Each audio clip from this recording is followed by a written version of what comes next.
ভিডিওটা করা হয়েছে বিমান চত্বর থেকে দায়রা পাখির মোড় পর্যন্ত। আমরা দেখব এই সৌন্দর্যের মধ্যে কি কি অসুন্দর লুকিয়ে আছে এবং এসব ব্যাপারে সিটি কর্পোরেশনের কতটুকু পদক্ষেপ নেই।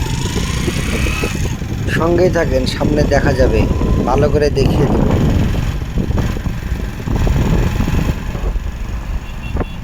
রাজশাহীর এই সৌন্দর্যের শহরে অসুন্দরগুলো একটু চোখে পড়ে, এ ব্যাপারে সিটি কর্পোরেশনের কোনো পদক্ষেপ নেই।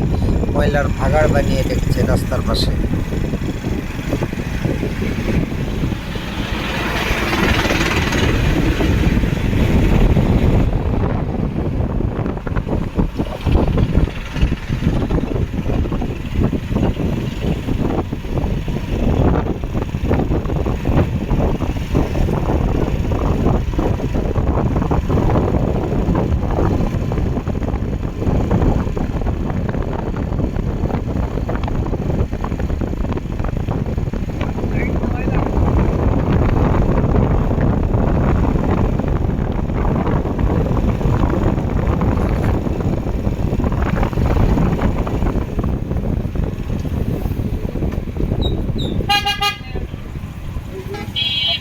ভাই ডিজিটাল ক্যামেরা লাগবে, ডিজিটাল ক্যামেরা।